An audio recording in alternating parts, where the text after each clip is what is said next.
vision care. Steve Lanius, McAllen Chamber.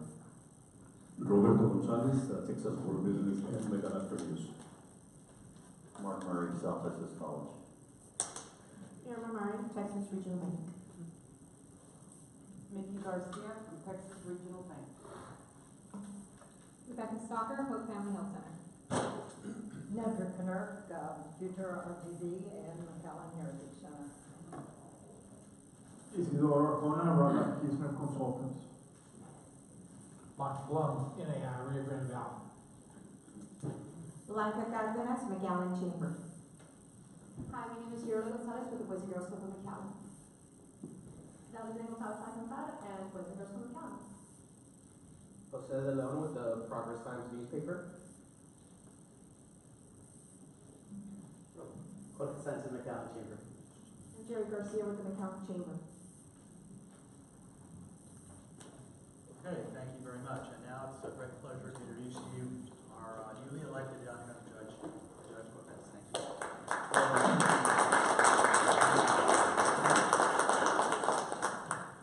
Thank you. Well, thank you, Doctor, and it's always good to be here. I'm going to try to pick the type of information that I think would help you understand county government and the needs of county government and why certain action I believe that needs to be taken and some leadership that I want to provide to initiate that action. The county government is mandated to provide certain services. The first service is the judicial system, also law enforcement, drainage, fire protection, public records, economic development, and so forth. And unlike the city of McAllen, because I really miss the city of McAllen, we basically have one source of revenue, and that's ad valorem taxes. And it's something that everybody hates when you hear a tax increase, so that your property values went up, because you're going to pay more taxes. So let me give you just real quick statistic on the values that we have in the county, so that you kind of appreciate where our revenues come from. I broke it down by the 22 cities that we have in the rural areas, which I won't give you all the detail. But we have $36 billion worth of property values.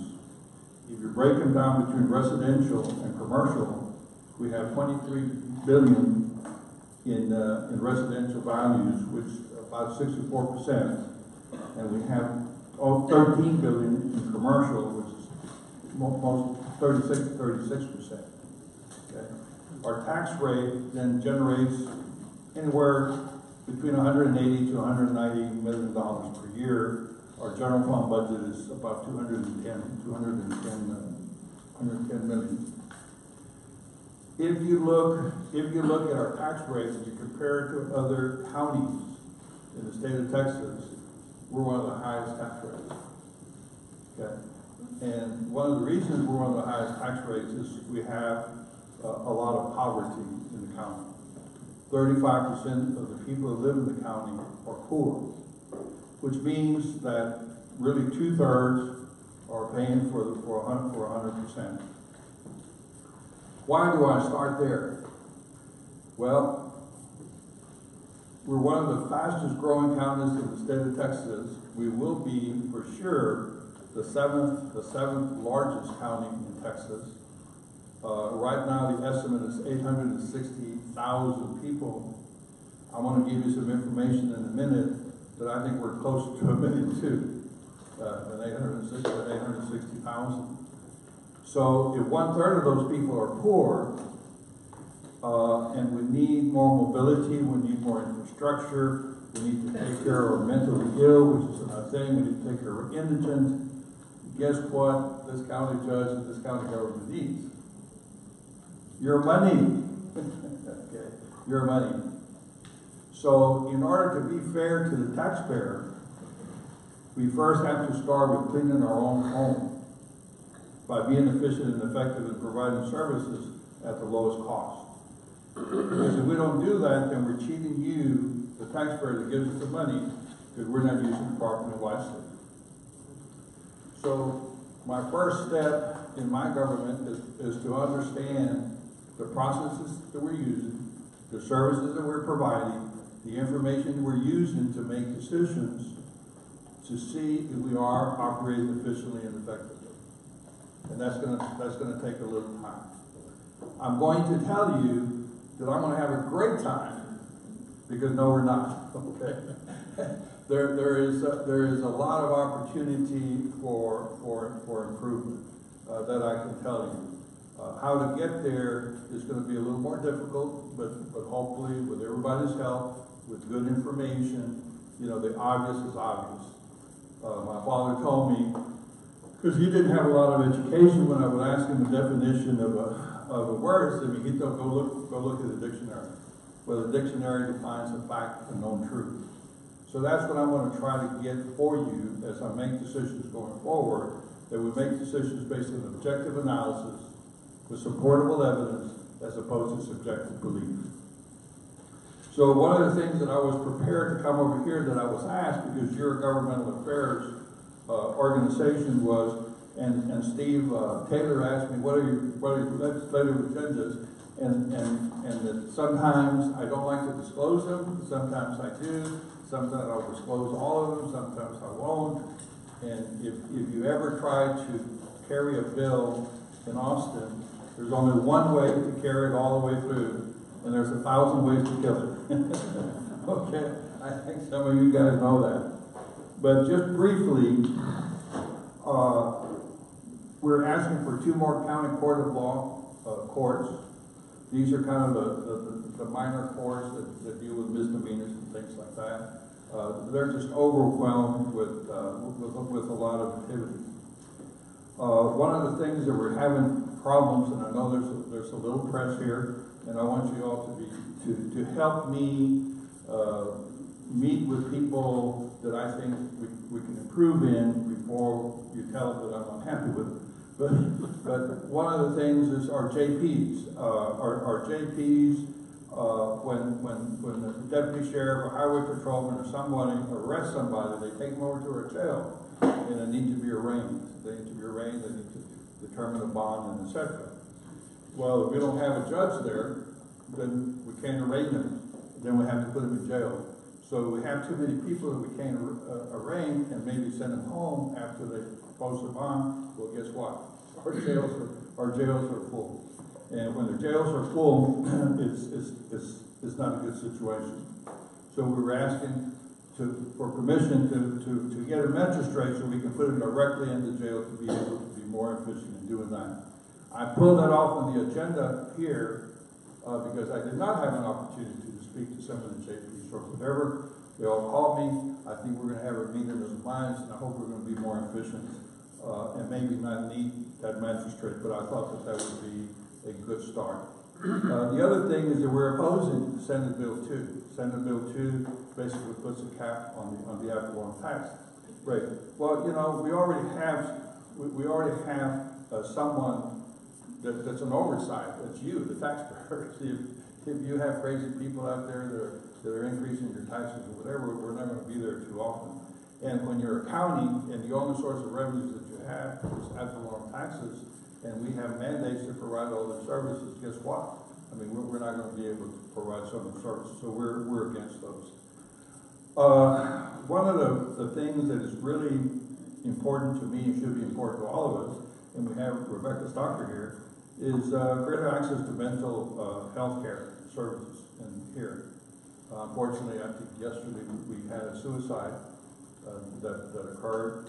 Amazing enough, also in our sheriff's department, you know, we have some issues. It's a very stressful job, whatever. It's really anybody that has to deal with this matter is really a special person, because it's 24/7, 365 days out of the year. It's not a good thing. Our jails become basically the scapegoat for some of the people that are so frustrated, you know, having to take care of people. They can't go here, they can't do that, so they end up in our jail, and we have to take care and feed them. So there must be a better way of doing things. So we're looking into that. Of course, we want to fully fund UTRGV in our medical school. I mean, the medical school that Scott sent, you know, where would we be down here without UTRGV? And fully fund our RMA projects that we have here. It seems to me that every time I go into the highway, I want to scream and yell because the traffic is just atrocious. I mean, it's just very, very bad. So we really need a lot of help with our mobility. International trade is very important to us. Mexico is very important to us. As Steve will tell you, 30 to 40% of our retail sales have been attributable to Mexican shoppers that come over here. We do $1 billion a day in trade between Texas exports to Mexico and vice versa. So we need our corridors to do business with Mexico to be efficient. So we're asking for more improvements for the Alcel Lewis Bridge. On economic development, you know, here I can spend a lot of time here in this area, but I won't.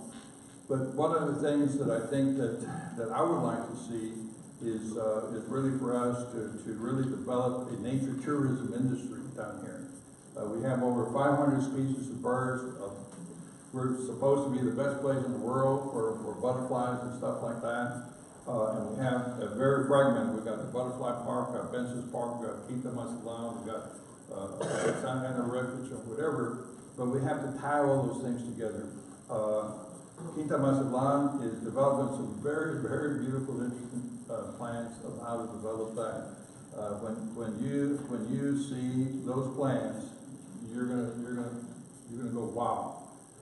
It's very interesting because when I was looking at it, I says, you know, when you think about Paris, France, what do you think? Eiffel Tower. When you think about Washington D.C., San Antonio, all these great cities, there's always this landmark.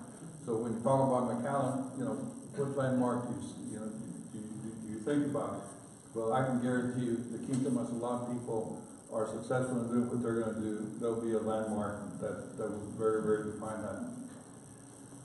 The economic development plan that I want to try to develop for the county is basically a two-part plan. The first, I have 22 cities located in the county. To me, it doesn't make any difference where the investment is, as long as it's inside the county. And I think that we are a metropolitan area, even though we're divided into 22 cities. We are a metropolitan area.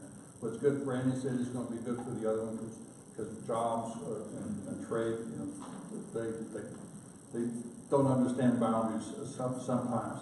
So I think, to me, it's important for small municipalities to really prepare themselves for what they're capable of doing, being proper land planning, proper regulations, proper mobility, proper everything, so that they can encourage investment in their community.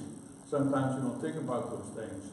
I think the realtors, I'm going to be speaking to the realtors next week, play a very important part, because if they can sit down with the communities and start giving the information that people, the businesses are looking for, I believe there's going to be many opportunities throughout the county to find suitable retail or other type of investments, you know, for their cities.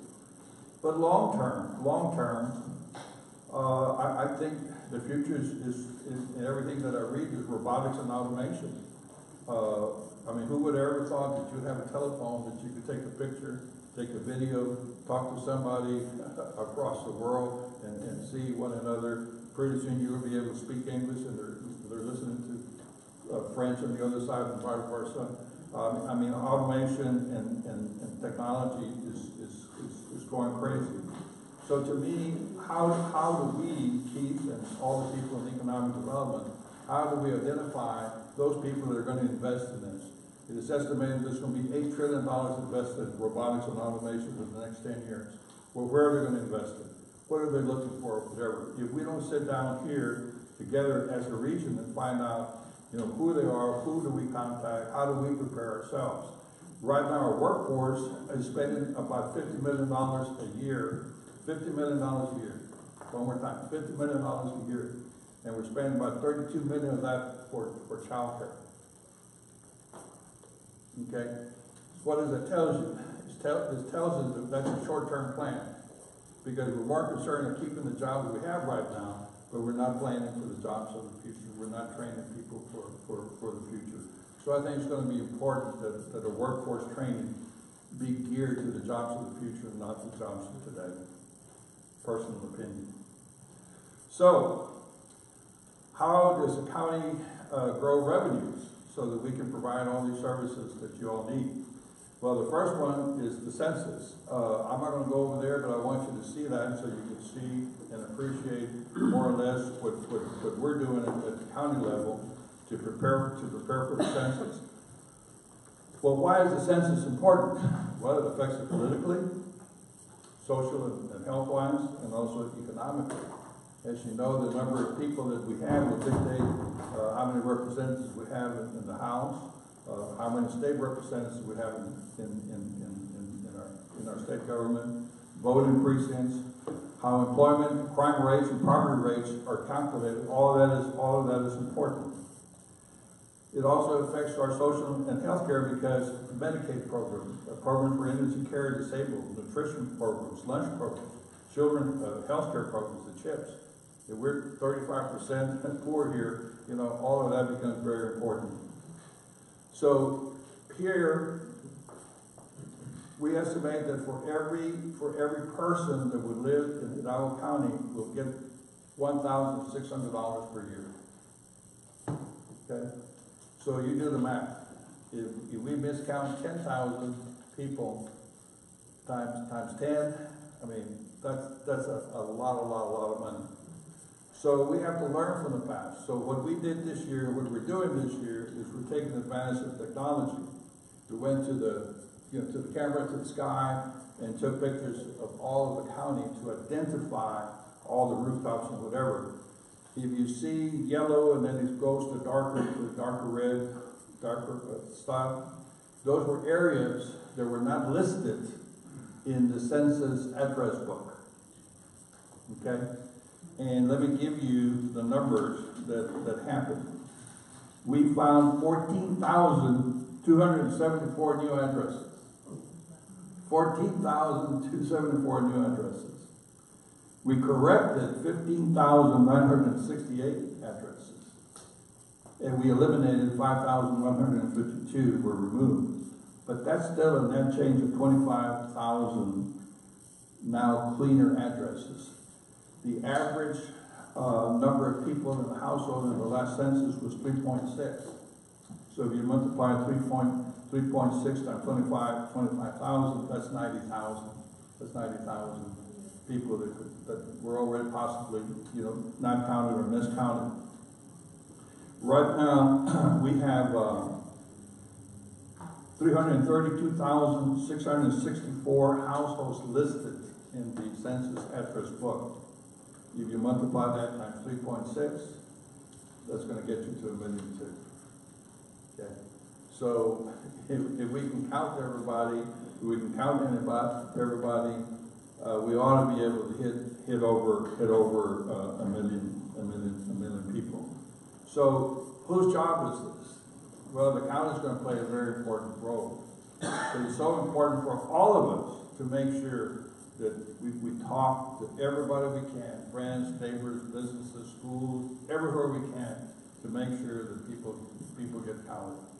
So a lot of the problems we had on the other census is that what is the tendency of the people not to be counted? The ones that are here, maybe not legally, that they want to know you're here, et cetera, et cetera. So when you have a stranger going to their neighborhood, okay, they're not going to welcome you because they will, who is this person over here? So we're trying to be able to send people into these areas, people that they know. So we're trying to recruit from within so they can be able to go. Also, you're going to be able to register yourself either through the internet or by telephone, which hopefully that's going to help. But the census is very, very important. The next topic that I want to speak to you, and I'm glad here Dr. Farias is here, is the MPO merger. As you know, our system of allocating funds is where is the greater need, and the greater need based on the approach and philosophy of the Texas Department of Transportation is, well, let's take care of where the highest density is. And that makes perfect sense. So in the Rio Grande Valley, unlike Dallas and the Fort Worth area, San Antonio, other areas, which are much bigger cities than us, they consolidated themselves. Because when they consolidated themselves, they created the critical mass. So they enjoy 83% of the monies that are available, they get to take it. The rest of us get to take 17%. Well, because of the numbers that we're not quite a million, and if we were to merge with Harlingen and Cameron County and Brownsville, we would be over a million, so we would automatically then go to the 83% and enjoy much more money. I don't have a lot of experience in the NPOs, telling Dr. Padilla that, but I have a lot of experience being fair. Okay, so when we were trying to negotiate a deal, and I was listening, it appeared to me, and I may be wrong because we have media here, and I want this conversation, this dialogue to continue. It appeared that they felt that they needed to have a little reasoning because we couldn't do it without them saying yes. So they were going to ask for a little bit more. Perfectly understandable. If I were negotiating for McAllen or County, I'd try to get more than I can. I mean that's just human nature. But this is so important that we can't play those games, because it's so important for us to do this that we have to sit down and identify what is fair and equitable, and let that definition decide how we allocate and spend the money, not who the boss is going to be. So we have a proposal that we've given them back, and hopefully they'll agree to it, because that would be very important for us, to meet that threshold. Should that be unsuccessful, then I hope that it will be successful, because Cameron County is part of who we are. They're just a little further east than us here. We want that to work. I believe that after this census, we will be at the million ourselves, and so basically what we have to do is maybe wait a little extra. 1/3 of our people are in poverty. Poverty causes misery for the people that are in poverty, and it's very expensive for government because we have to take care of it. So I've been looking into how do we improve that? How do we take people out of poverty? So I'm basically in the fact gathering stage of my administration, and I'm finding out in discussions with workforce and other nonprofit agencies that actually we have more jobs available for people than what people qualify to take. I bet you none of you knew that and believe that.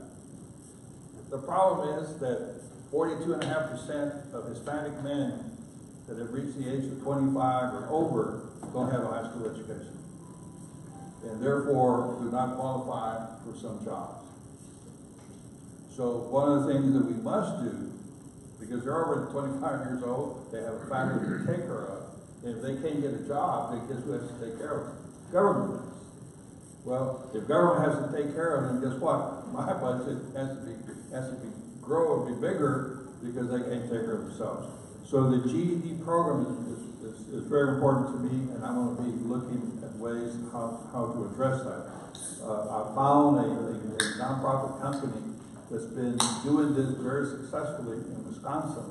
I will be meeting with them next week, in fact, to see if we can maybe start a similar program over here. County image.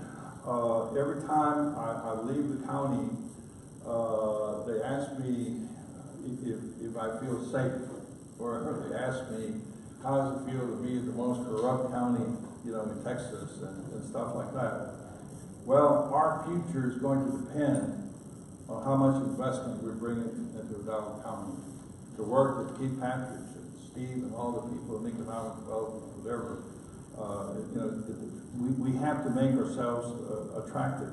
If we tell people how bad we are, then that's the image that we're projecting. So we must as a region, fix that. One of the things that I'm gonna try to do is start to brand the county some. And the reason I wanna do that, not to compete with McAllen or Mission or Edinburgh or anybody else, I think it's easier to sell all of you aggregately than one of you. If I'm wrong, then spank me, hit me over the head, it's okay.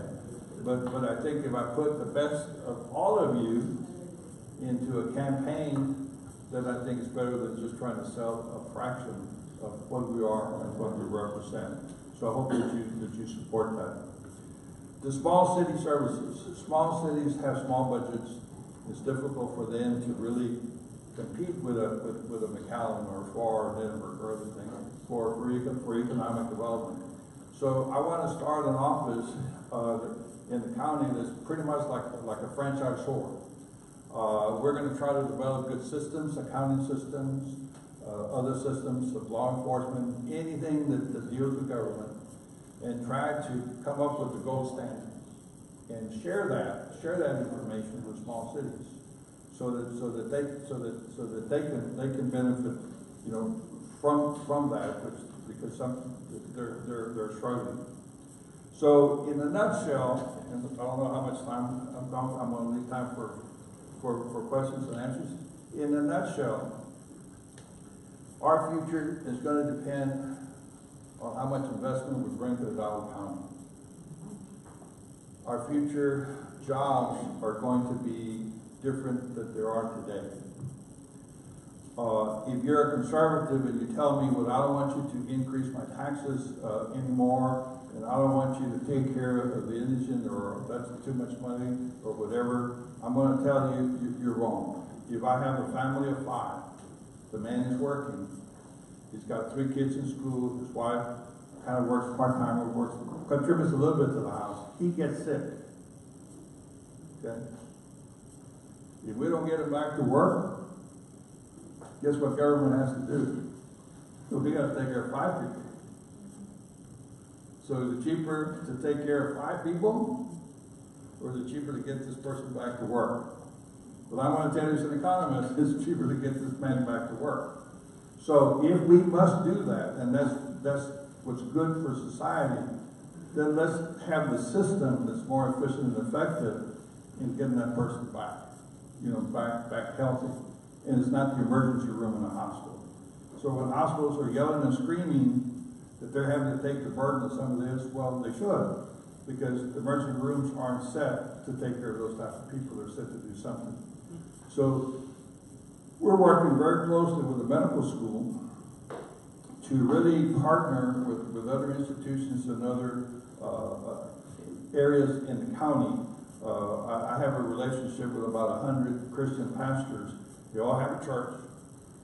They all have water, parking, bathrooms, all kinds of stuff. And I asked them, I said, what if I were to send you, or get somebody in the medical school to send you people to take care of your people here? Can they use your facilities? Sure. Well, sure. Well, I mean, that helps the medical school. They don't have to spend money for facilities, because basically they already have them, and it helps the pastors serve their people. So I think there are situations like that can improve the relationship that we have with one another and make life better for one another. That concludes my presentation. I'll be happy to answer any questions that you may have. And there's a lot of work to do. With your support, I think we can make it better for everyone. Okay, thank you, Judge. Questions for Judge Cortez? Yes, Roberto. If we are going to attract industry, what kind of industry are we going to attract? And do we have a workforce already trained? Well, those are answers that I'm looking for, Roberto. What's out there, and what can we bring here? There's a reason why businesses go somewhere, and they go somewhere because it's easier for them to manufacture or produce what they're producing, or it's easier for them to distribute what they're producing. So I think that question more should go to Keith, who's in the business of doing that. my job is to support people in the economic development area to make those, to define those things and make sure that we're doing what we need to do to be in the ballgame. I was going to add, Roberto, and Keith, you may want to step in. I know we've had some discussions in higher education, apprenticeships, and things like that. So I know Keith and the McAllen Economic Development Corporation and other EDCs around the valley are working on that, Roberto, in order to be able to meet the goals and the issues that Judge Cortez brought up about being able to get those jobs for those folks. And I think that GED program is great because we definitely need to address that from an education standpoint. Keith, you want to add to that? No, that's true. It's kind of really, it's almost a self-selecting prophecy because they come in, first thing you do is say, show me the skill sets of your people. And if we can't make them comfortable, they're not going to come. So what we have to focus on is, and it's a chicken and egg thing. If we go out and provide the best trained workforce, but we don't have the jobs, all we're doing is providing a workforce for someone else, San Antonio or Austin or Dallas or someplace else.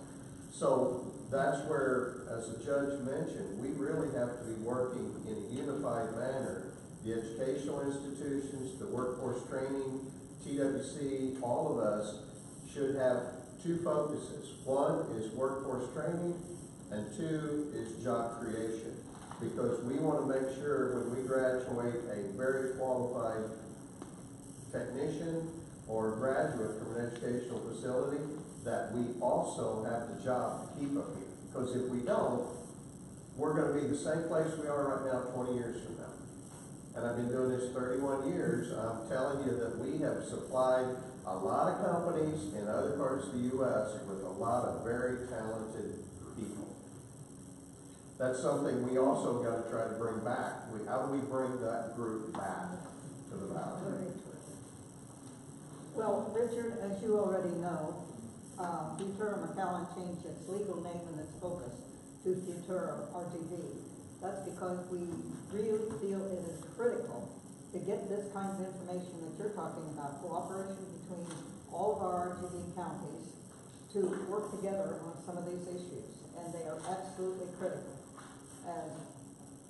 And one of the things that I'm very much interested in finding out more about, and I'm pretty dumb about, as I told Pete, what are we doing on 5G technology? We're trying to bring it over here. I am very much interested in getting more information about this out to our general population. And I don't know enough about it, but Keith is going to help me come up to speed. I mean, a 5G program is it's just a the best way I can describe it is you have a 3-lane highway, which is your 3G. Now you're going to have a 5-lane highway, which is a 5G, which is the future. We must have it here. We're going to compete. We're going to compete in the future. But those are some of the things that I want to kind of maybe just let you know that we are thinking about it and working on it. But well, we are very much interested in promoting that. If there's anything that we can do, we are going to have a forum on it later this spring. Bring it. And that's the kind of thing that is going to bring these jobs down here, right, Keith? Step one is getting internet access to all of the valley. Exactly. And that we got to get first. But you're right. Exactly. So, well, we're working on that. There are several people, I can tell you, with technology being what it is, and medicine going to where it's going, there's people here already that look in the rural areas to put Wi-Fi and everything. So it's going to take a little time, but we are working on some of those areas. well, we've got to continue working together on it. Let me know if there's anything I can do. Absolutely. Judge, you made it sound as though you thought the MPO merger might happen after the census, not necessarily this legislative session, because there'd be more of a drive because of a truer population picture. No, I'm hoping we close the deal tomorrow. Well, okay. but we're waiting on them. We made It's Cameron County and Harlingen and Brownsville. Okay. We made them a counter offer. George, if the NPOs are merged, Does that mean that the Hidalgo County RMA and Cameron County RMA will also be merged? Is that? Yes, yes. The three RMAs will become one.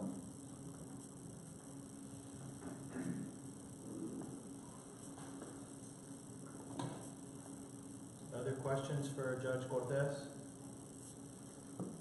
If not, I want to thank everyone for being here. Thank you, Judge. We appreciate you being here. We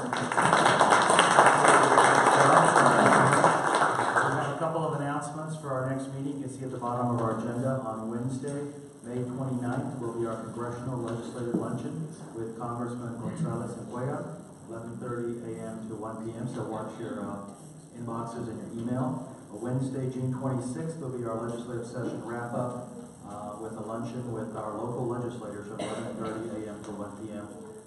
Places to be announced soon. Any other comments or questions? If not, thank you very much for attending and have a great day.